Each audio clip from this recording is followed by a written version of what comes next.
Hey, what's going on, everyone, and welcome to episode 50 of the Alec Walt Show. I'm your host, Alec Walt, alongside another very special guest, and today we're talking about Major League Baseball. The ALCS is set between the Boston Red Sox and Houston Astros, and joining me to preview that series and more is Mike Stanton, former MLB pitcher, three-time World Series champion, the man who's second in Major League history in relief pitcher appearances, the pregame and postgame broadcaster for the Astros, and my good friend at MLB Network Radio. What's going on, Mike? I really appreciate you joining me.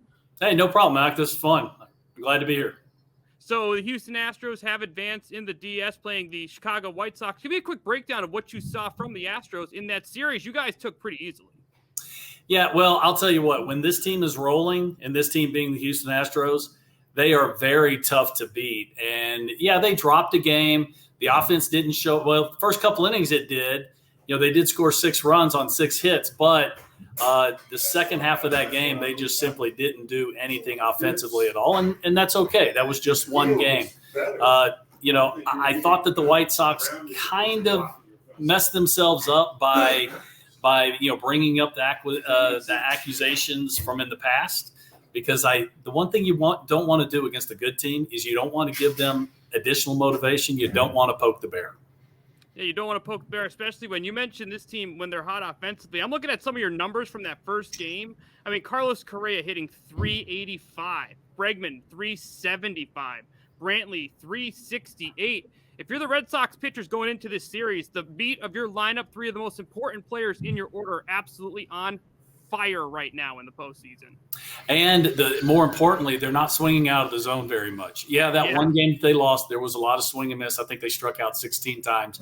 But for the most part, this team just simply makes pitchers throw strikes. And when you're an offensive player and that's the case, your level of success is going to go through the roof. You're just not expanding the zone. These guys are very good at doing that. They've done it all year. They've done it for several years.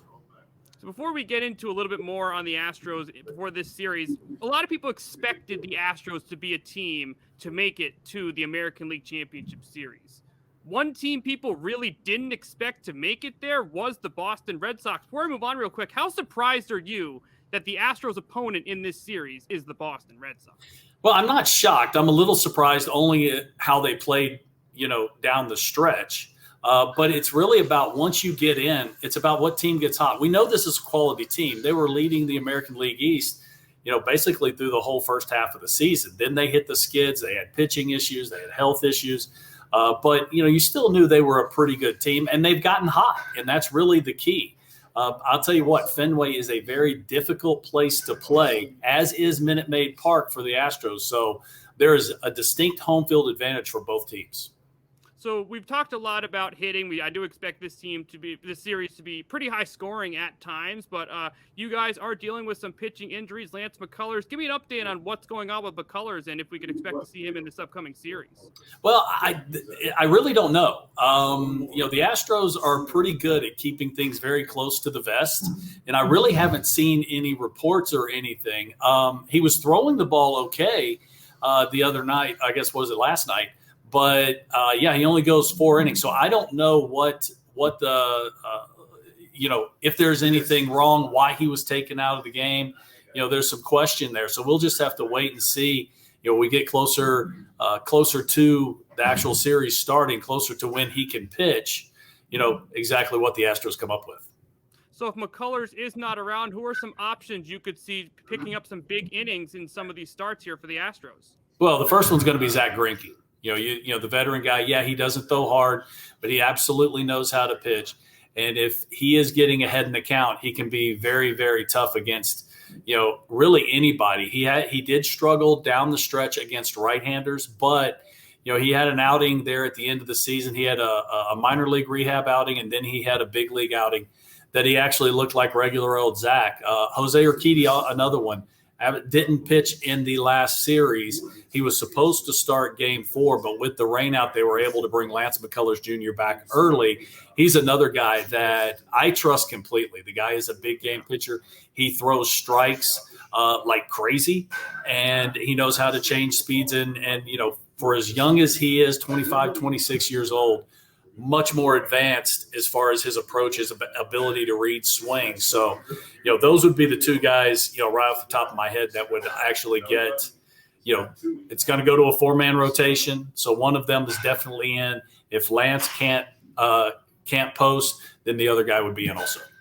Before we move on to some of the other pitching options, you are also dealing with an injury in the outfield. I believe Myers, crashed into the wall. What's the update with him? Will we see him in this series? I think he's going to be okay. I know he was a little sore. He's a gamer, and he's really done a nice job since he got called up. Really like his swing. I like how he stays through the middle into the opposite field, especially with runners in scoring position.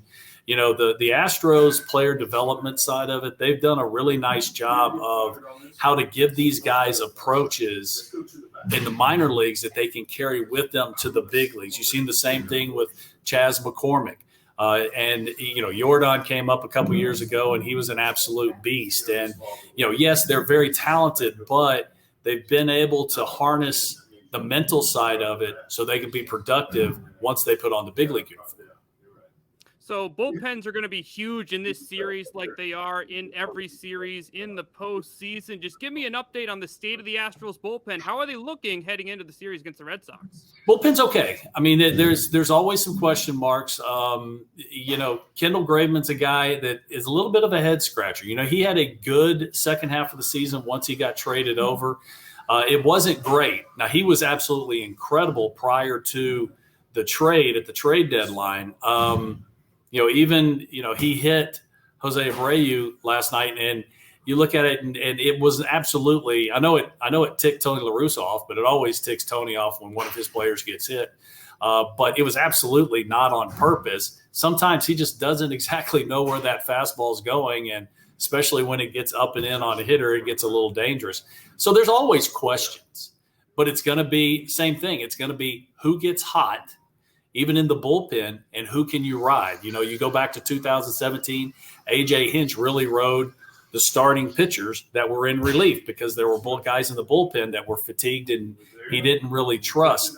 But I think they have a better bullpen this year. Just going to have to wait and see exactly who gets hot, who's going to take the ball, and those are the guys Dusty will go to. So who do you think would be the optimal bullpen game plan, in your opinion, for Dusty right now? Like, who are the top arms in your bullpen that you were relying on today to shut down the innings against a very good Red Sox lineup? Well, I'll tell you what. Phil Maton is actually throwing the ball extremely well, and he's a guy that can command both the fastball and the breaking ball. And we've seen, even in the postseason so far, the series against the White Sox, we've seen Dusty actually go to Phil with guys on base. And that's really not something he was doing a whole lot of prior to becoming an Astro. But like I said, he throws strikes, he can get outs, he can command a breaking ball. And, he seems to be on a roll right now. So he would be one guy. The back end of the bullpen, you know who it is. It's Stanek, it's Graveman, and it's Ryan Presley. And, the rest of the guys I trust. I think that Christian Javier can be another big arm out of this bullpen. He's a guy that can give you multiple innings, has big swing and miss stuff. They've got some options down there that not just, Maton and Javier both can actually give you multiple innings. And I think that's going to be big, especially in a 7-game series. So, Mike, you have years of Major League Baseball experience under your belt, many postseason games, one World Series. Can you just explain what it's like to be on the mound in a moment like this in such a big postseason game? Well, it really depends on how things are going. I had seasons that I was throwing the ball well in the postseason, and you just go out there and you just do your job. The environment doesn't affect you, the weather doesn't affect you. Then there's been other times that actually maybe I wasn't throwing the ball so well, and it seems you seem to have a little bit more pressure. So it's all about the mind. It's all about getting your mind in the proper position to let your body go out and perform. And most of the time, when you don't do that, or you kind of in a slump, whether you're a hitter or a pitcher, it doesn't matter. It's way more mental than it is physical, and the mind can get in the way, and the mind can cause you to have problems much more than any kind of physical issue. So you guys are going up against the Boston Red Sox, a team with a very deep lineup that's hitting very well right now. I know situation in the game would determine a lot, but how would you game plan for such a deep lineup where really they can hit you up and hit anyone really up and down the order? Well, it's no secret how major league pitchers get out major league hitters now. And so it's all going to be about execution. Now, these teams don't know each other inside and out because, they don't play in the same division. But I can tell you both sides have been scouting the other team for probably a month.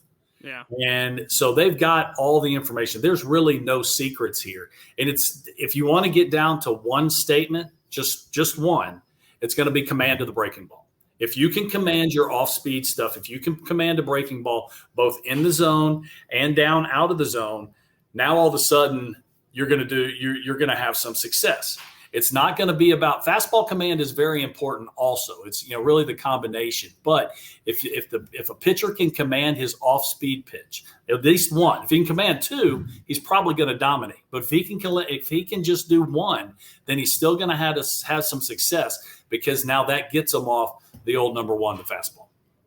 So let's look at the Astros lineup right now. Obviously, we know the big stars, the guys I mentioned already who are on fire right now. We have some pitchers you mentioned already.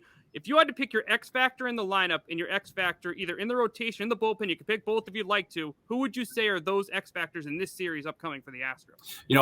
I think the guy in the bullpen for the Astros that is going to end up getting some pressure situations is going to be Christian Javier.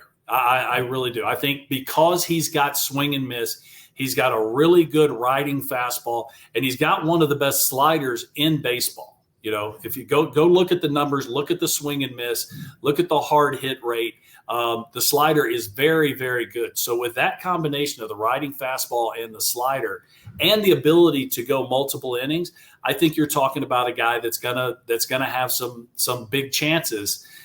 Whether he performs, then the Astros win or the Astros do well. If he struggles, that's going to be an issue for the Astros because if he gives up runs, because you're talking about middle innings to get to the back end of the bullpen.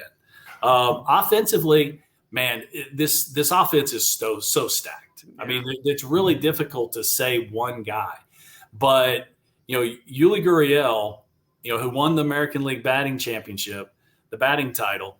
I think they call it the Rod Carew Award now in the American League. I'll tell you, you do not want to face this dude with runners on base. He can put together an at-bat almost like no one. It was really cool in the last series because you had two big run-producing first basemen, both from Cuba, with Jose Abreu and Yuli Gurriel. And both of those guys, what is their forte? Don't want to face them with runners on base because they are going to drive in the run. So I think Yuli could be big. And really it's going to be offensively, it's going to be about the battle of the bottom third of the lineups. Okay. And, the Astros are going to have a lot of young guys down there. Hopefully Jake Myers is healthy and ready to go. Chas McCormick, even Martin Maldonado, these guys, they're going to have opportunities with runners on base because the top 2/3 of the lineup are so good at getting on base. And if those guys can produce, usually the Astros are going to be very, very tough because they're putting up big numbers offensively. All right, Mike, we have a big series coming up, potentially 7 games. Just give me your prediction. How do you see this 7-game series playing out between the Red Sox and the Astros? Well, I think the Astros are a better team. I think they're more well-rounded. Now, again, it's not necessarily the better team that wins. You have to go out and perform. And the Red Sox have shown they're hot right now, and that's more important than the better team. But I do think it's Astros. I'm going to take Astros. I don't think it goes to, as much as I love Game 7s. And at this time of year, because here in a couple of weeks, baseball's done for a couple months, for 3 months, 4 months, 5 months, whatever it is. So I want as much baseball as we can get right now, but I don't think it's going to go to Game 7. I think it's Astros in 6.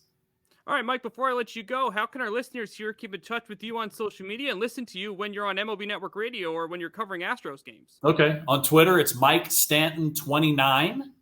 And, AT&T right now, we're done with that. You can also get me on MLB Network Radio. I'll be on tomorrow night. I'll be on Friday afternoon. I'll be on Sunday afternoon. Awesome. Well, I'll see you Friday afternoon because I'm your producer on that show. Looking forward to that. So, Mike, thank you very much for taking the time out of your day to join me here on the Alec Walt Show. No problem, Alec. It was fun. All right, well, that's me it for this episode of the Alec Walt Show. I'm Alec Walt alongside Mike Stanton. What do you think of the Red Sox and the Astros series? Who are you predicting in that series? Feel free to comment that below. Also, don't forget to like this video and subscribe to Down the Block Sports for more of my exclusive content. Thank you, everyone, for tuning in, and we will see you very soon.